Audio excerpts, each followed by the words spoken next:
Scene की शुरुआत होती है वाइटर से और वो सीरियस होकर बोलता है, ये सब किसने किया? मुझे तुम बस उसका नाम और पता बता दो। इस पर डबल हेड बीस्ट कहता है, किसी ने भी नहीं, तुम यहाँ से जाओ। वाइटर कहता है, तुम कब तक चुप रहोगे? ऐसा पहली बार हुआ है कि हमारे आदमी की किसी ने ऐसी हालत करी है। इस पर डबल हेड बीस्ट कहता है, तुम उसकी चिंता मत करो, वो सब मैं देख लूंगा, तुम अभी यहाँ से जाओ। इसके बाद सीन जाता है टोरी बोट पर और वो काफी गहरी सोच में होता है। टोरी बोट कहता है, मैंने गोकू के लिए इतना सब किया और उसने मेरी बेइज्जती की। तभी वहां पर गोकू आ जाता है और कहता है, टोरी बोट, क्या आप अब भी मुझसे नाराज हैं? टोरी बोट सीरियस होकर कहता है, क्यों आए हो तुम यहाँ पर? गोकू स्माइल के साथ कहता है, आप भले ही कितना भी नाराज क्यों ना हो जाओ, लेकिन आप मेरी एक बात याद रख लीजिए, हम अपनी लाइफ अपने हिसाब से जीते हैं। लेकिन अगर कोई हमें डरा कर या धमका कर हमारी लाइफ को कंट्रोल करने की कोशिश करेगा तो मैं ऐसा नहीं होने दूंगा। बात को समझिए, हम ही अगर लोगों से डरेंगे तो बाकी के लोग हमसे मदद की उम्मीद कैसे करेंगे? टोरी बोट कहता है, तुम कह तो सही रहे हो, लेकिन मैं ये सब हमारे वर्ल्ड को बचाने के लिए ही कर रहा था। गोकू स्माइल के साथ कहता है, आपकी बात को मैं समझता हूँ, इसलिए तो मैं आपके पास आया हूँ ताकि आपको मैं मना सकूं। अब आप बाकी की सारी टेंशन छोड़ दीजिए। टोरी बोट कहता है, वैसे पेगासस और तुम्हारे बीच क्या बात हुई थी? तुम सही सलामत कैसे आ गए? गोकू कहता है, वो क्या है कि पेगासस और मेरे बीच जरा सी लड़ाई हो गई थी। ये सुनकर टोरी बोट फिर शॉक्ड हो जाता है और कहता है, अरे फिर तो तुम्हारी हालत खराब हो जानी चाहिए थी, लेकिन तुम तो एकदम सही सलामत हो। गोकू स्माइल के साथ कहता है, वो क्या है कि फ्रीजा की मदद से मैं उस पेगासस को हरा पाया था, इसलिए तो मैं सही सलामत हूँ। ये सुनकर टोरी बोट शॉक्ड हो जाता है और कहता है, क्या तुमने पेगासस को हरा दिया? लेकिन ये कैसे हो गया? इसके बाद सीन जाता है ग्रैंड प्रिस्ट पर और वो सीरियस होकर कहते हैं, लगता है कि खतरा टल चुका है। चलो कोई बात नहीं, ये जो मैंने तैयारी करी है वो आगे चलकर जरूर काम आएगी। अब मुझे फिर मल्टीवर्स को रिस्टोर करना पड़ेगा। इसके बाद सीन जाता है वेजिटा पर और वो काफी ज्यादा हैरान होकर पूछता है, हे फ्रीजा, तुम कुछ तो हमसे छुपा रहे हो। तुमने इतने पावरफुल सेन को कैसे डिफीट किया? लगता है कि तुम मुझसे वो ट्रिक सीखना चाहते हो। वेजिटा कहता है, अपने आप को ज्यादा स्मार्ट मत समझो, तुमसे जितना पूछा है उतना ही बताओ। फ्रीजा कहता है, ये एक टेक्निक थी जो मैंने लॉर्ड बुद्धा के पास से सीखी थी। इसके बाद गोकू वहां जाता है और वो स्माइल करके कहता है, फ्रीजा, तुमने तो मुझे वहां पर एक बारी के लिए डरा ही दिया था। मुझे लगा था कि तुम इस बार भी मुझे धोखा देने वाले हो। क्यों, क्या हुआ? कहीं इसने तुम पर अटैक तो नहीं कर दिया था? गोकू बताता है, नहीं, बट इसने जो भी कुछ किया था वो काफी तारीफ के काबिल है। फ्रीजा कहता है, बस बस, मुझे इतनी तारीफ सुनने की आदत नहीं है। गोकू पूछता है, वैसे फ्रीजा, तुम यहाँ से जाने की बात क्यों कर रहे थे? तुम यहीं पर क्यों नहीं रुक जाते हो? फ्रीजा कहता है, वो क्या है कि इस वर्ल्ड में अब मेरा कोई नहीं है, ना दोस्त और ना ही फैमिली, इसलिए मैं वहीं पर ही ठीक हूँ। गोकू कहता है, लेकिन हम तो हैं यहाँ पर, तुम्हारे दोस्त, तुम हमारे साथ क्यों नहीं रुक जाते हो? फ्रीजा कहता है, तुम लोग मेरे कभी दोस्त नहीं हो सकते हो, मैं तुम्हें हमेशा अपना दुश्मन ही मानूंगा। तभी बीरस कहता है, फ्रीजा, मैंने सोचा नहीं था कि जो बहुत साल पहले मेरे लिए काम किया करता था वो आज इतना बड़ा बन जाएगा। मान गए तुम्हें फ्रीजा। इतने में वहां पर टोरी बोट भी आ जाता है। बीरस पूछता है, अरे टोरी बोट, आप यहाँ पर कैसे? टोरी बोट कहता है, मैं यहाँ पर तुम सभी से अपनी बदतमीजी के लिए माफी मांगने आया हूँ। वो क्या है कि मैं थोड़ा सा घबरा गया था कि अगर पेगासस को गुस्सा आ गया तो वो क्या करेगा, और इस वजह से मैं तुम लोगों की नहीं सोच रहा था कि तुम लोग क्या सोचोगे, तो मुझे माफ कर दो। बीरस कहता है, आप हम सबसे बड़े हैं, इसलिए आप हमसे माफी मत मांगिए, और आपने जो कुछ भी किया था वो हम सभी के लिए ही किया था।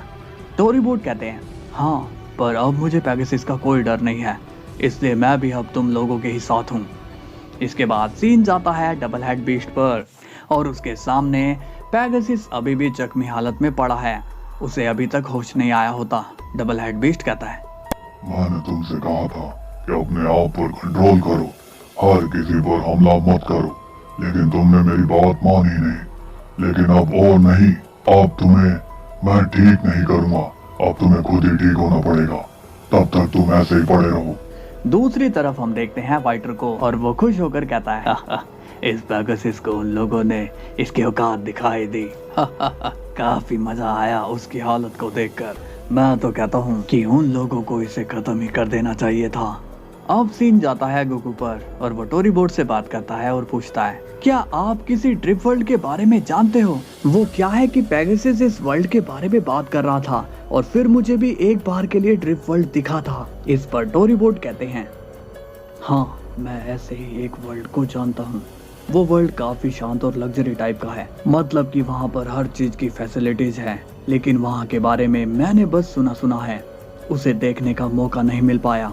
गोकू कंफ्यूज होकर पूछता है, लेकिन वो क्यों? टोरी बोर्ड कहता है, क्योंकि उनके साफ साफ रूल हैं कि वहाँ पर वही एंटर कर सकता है जो वहाँ का सिटीजन है। गोकू कहता है, आपको पता है कि उन्होंने मुझसे क्या कहा था कि मैं वहीं का सिटीजन हूँ? तो सुनकर टोरी बोर्ड शॉक हो जाता है और पूछता है, क्या कहा तुमने? तुम वहाँ के सिटीजन हो? गोकू स्माइल के साथ कहता है, हाँ तो मैं ये जानना चाहता हूँ कि वो वर्ल्ड मुझे कहाँ पर मिलेगा। तभी टोरी बोर्ड कंफ्यूज होकर कहता है, वो मैं तुम्हें कैसे बता सकता हूँ? मैंने तो तुम्हें कहा ही था कि मैंने बस उसके बारे में सुना है, उसे देखा नहीं है। गोकू अब कंफ्यूज हो जाता है और कहता है, लगता है कि मैं बहुत ही बड़ी गलती कर रहा हूँ। मुझे उन्हें ये नहीं कहना चाहिए था कि मैं घर वापस जाना चाहता हूँ। टोरी बोर्ड कहता है, शायद अब उसे ढूंढना पॉसिबल नहीं है क्योंकि वो लग्जरी वर्ल्ड है, यानी कि उसकी लोकेशन उन्होंने हाइड कर रखी होगी। गोकू कहता है, चलो ठीक है, मैं किसी और से पता करता हूँ। अब सीन जाता है वाइटर पर और वो कहता है, अगर वो सहन पेगासस को हरा सकता है फिर तो वो मुझे भी हराने का दम रखता होगा। मुझे उससे मिलना ही होगा। एक काम करता हूँ, डायरेक्ट टोरी बोर्ड से बात करता हूँ। इसके बाद वाइटर वहां से चला जाता है।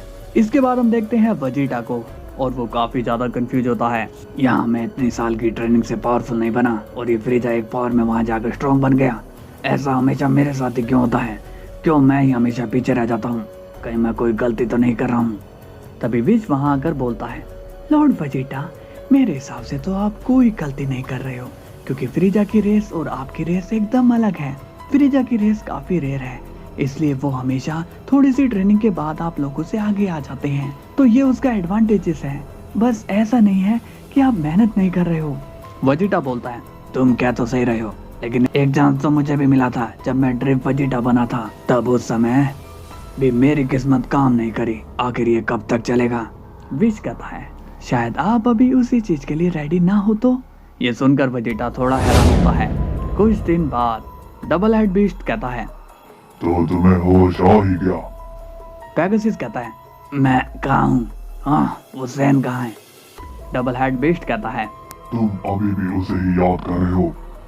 क्या तुम भूल गए कि उसने तुम्हारी क्या हालत करी है? तुम उस दिन से लेकर आज 5 दिन बाद उठे हो। क्या तुम इस बार भी कुछ कहना चाहोगे? पेगासस कंफ्यूज होकर बोलता है, क्या कहा 5 दिन बाद? क्या मैं इतने समय तक बेहोश था? डबल हेड बीस्ट बोलता है, तुम इस तरह के काम करते ही क्यों हो? मैंने तुम्हें समझाया था कि ऐसा मत करो, किसी की जान मत लो, फिर भी तुम मेरी नहीं सुनते हो। पेगासस अब खुद को रिकवर कर लेता है और कहता है, अब मेरी इतनी टेंशन मत लीजिए, मैं सब संभाल लूंगा। तभी डबल हेड बीस्ट पूछता है, तुम अब कहाँ जा रहे हो? पेगासस गुस्से में कहता है, मैं जा रहा हूँ उस गोकू के पूरे खानदान को मिटाने के लिए। तभी डबल हेड बीस्ट कहता है, लगता है कि तुम पिछली बार वाली मार का सबक लेके नहीं बैठे हो, लेकिन अब नहीं, अब मैं तुम्हें वहाँ नहीं जाने दूंगा। पेगासस स्माइल के साथ कहता है, अब टेंशन क्यों लेते हो? जब तक आप हैं मुझे कोई भी नहीं मार सकता। मैं जा रहा हूँ उस गोकू को और उस चिपकली को मारने के लिए। तभी डबल हेड बीस्ट कहता है, नहीं, तुम अब कहीं नहीं जाओगे। तुम इस फाइट में हार चुके हो, उसने तुम्हें हरा दिया है। अब तुम्हारा कोई हक नहीं है कि तुम उसके पास वापस से जाओ। पेगासस कंफ्यूज होकर पूछता है, ये तुम क्या कह रहे हो? ये लड़ाई अभी खत्म नहीं हुई है, इसलिए मैं जब उसे खत्म करके ही मानूंगा। डबल हेड बीस्ट कहता है, तुम फिर भी उसके पास नहीं जाओगे। मैंने तुमसे कहा ना, वो सैन एक विनर है और तुम लूजर, इसलिए तुम उसकी ऐसी डिसरिस्पेक्ट नहीं कर सकते हो। तभी पेगासस गुस्से में कहता है, बस बहुत हुआ, मैं यहाँ पर तुम्हारी कहानियां सुनने के लिए नहीं आया हूँ। बस मेरा जो मन करेगा मैं वही करूँगा। और हाँ, अगर तुम कहते हो तो मैं डायरेक्ट उससे फाइट नहीं करूँगा, मैं उससे एक बार पूछ लूँगा, तब तो तुम्हें कोई दिक्कत नहीं है। इसके बाद सीन जाता है गोकू पर और वो मेडिटेशन करने के लिए बैठ रखा होता है। बीरुस कहता है, ये गोकू क्या कर रहा है वेजिटा? वेजिटा कहता है, पता नहीं, ये किसी वर्ल्ड को ढूंढ रहा है। ये कह रहा था कि हम जिस वर्ल्ड को देखते हैं उससे बड़ा वर्ल्ड भी एग्जिस्ट करता है जिसे हम देख नहीं पाते, बस ये उसी को ढूंढ रहा है। बीरुस कहता है, लेकिन ये ऐसा वर्ल्ड ढूंढ ही क्यों रहा है? इसके बाद सीन जाता है टोरी बोट पर और वो अपनी ड्यूटी पर लगा होता है। लेकिन तभी अचानक से पेगासस टोरी बोट के पीछे आ जाता है और कहता है, कैसे हो टोरी बोट? टोरी बोट बिना घबराए हुए कहता है, तुम फिर से यहाँ? अब पेगासस कंफ्यूज होकर पूछता है, ये क्या, तुम तो इस बार मुझसे जरा भी नहीं घबराए, पहले तो तुम मेरे आने से पहले ही घबरा जाते थे। इस पर टोरी बोट कहता है, हाँ पहले की बात अलग थी, लेकिन अब बात अलग है, अब मैं तुमसे नहीं डरता हूँ। ये सुनकर पेगासस सीरियस होकर पूछता है, और ऐसा क्यों? क्या तुम मुझसे नहीं डर रहे हो? टोरी बोट कहता है, क्योंकि डरने की अब कोई वजह ही नहीं है। कॉस्मोस में तुम अपना काम कर रहे हो और मैं अपना काम कर रहा हूँ, तो बीच में ये डर जैसी चीज ही क्यों? तभी पेगासस स्माइल करके कहता है, अगर डर की कोई वजह नहीं है तो मैं बना देता हूँ तुम्हें मार कर। तो गाइज अब तो टोरी बोट भी पेगासस से घबरा नहीं रहा है। अब आगे क्या होने वाला है ये कल पता चलेगा, तो जल्दी से सब्सक्राइब कर लो, लाइक कर लीजिए। कल फिर मिलते हैं, तब तक के लिए बाय बाय।